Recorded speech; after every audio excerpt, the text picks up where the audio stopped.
The tarot has long been said to contain the secrets of the universe, a view with which, as you shall shortly see, we agree. Orthodox religious traditions regard the written word as the highest achievement of human thought and the only suitable medium for the transmission of religious or any other teaching.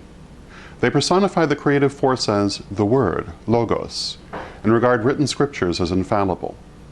It often seems that they feel the very act of writing a thing down makes it so, and that written material is incontrovertible by the very fact of its being written.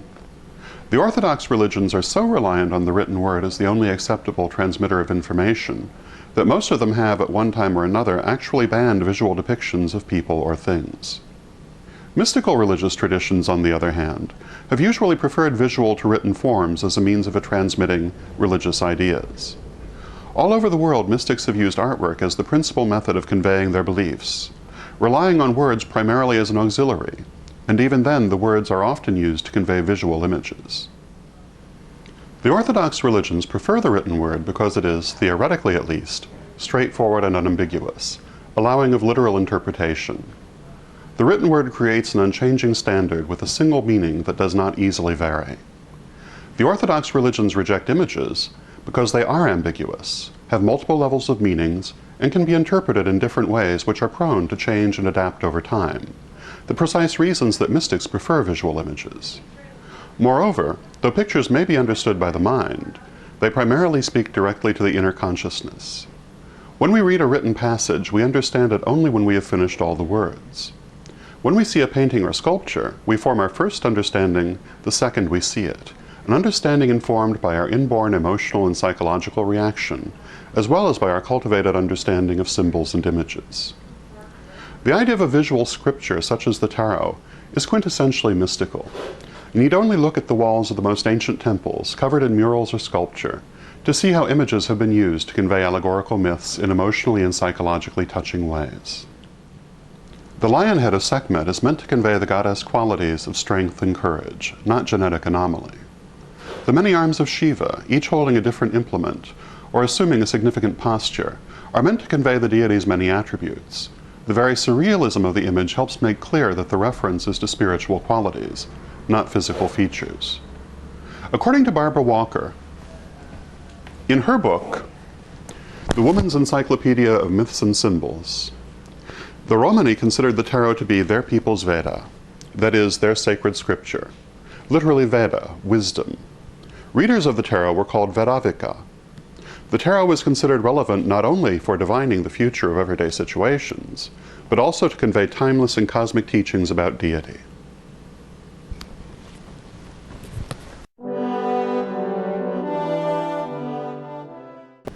The cosmic wisdom of the tarot was believed to reside in the major arcana. As we have said, the trionfi, or major arcana, did not conform to the modern order when they first appeared, but developed over time. Many different systems of thought claim credit for the form the major arcana finally took. One of the principal influences on the development of the major arcana was Hermeticism.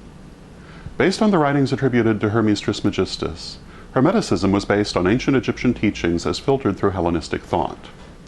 Hermeticism put a strong emphasis on the relationship between deity, the soul, and the consciousness, focusing strongly on the idea that oneness with deity was the cure for all difficulties.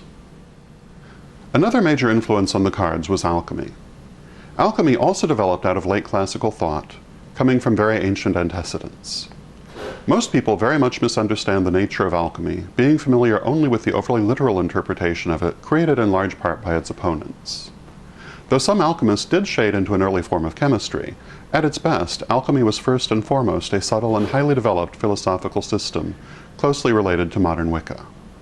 Alchemy focused strongly upon the idea of the relationship between and resolution of the cosmic polarities, which they personified as king and queen. The death and resurrection of the king was a major theme of alchemy, being a metaphor for the development of the soul.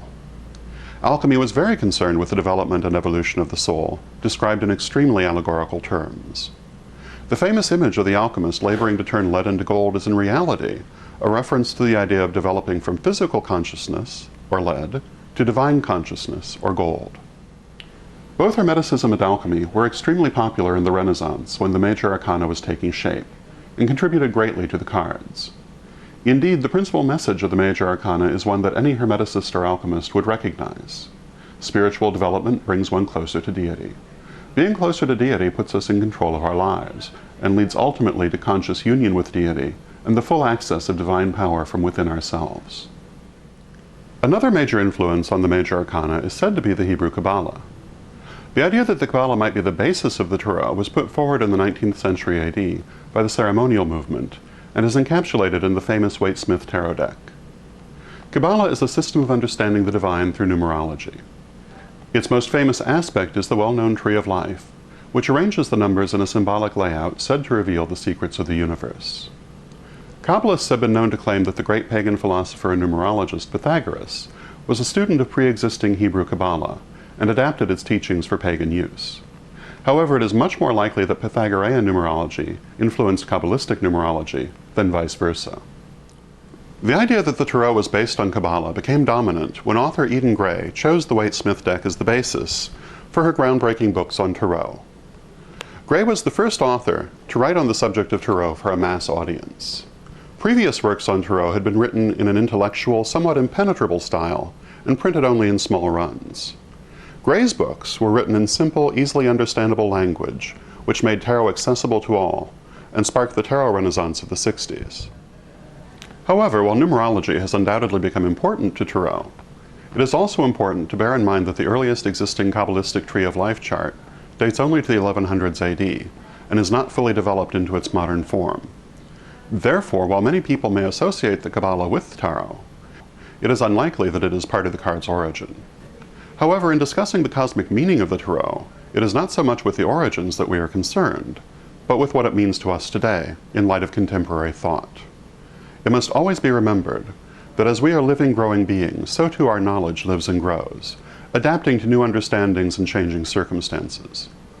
Therefore, we must always ask ourselves not, what did this mean to our ancestors, but rather, what does this mean to me now?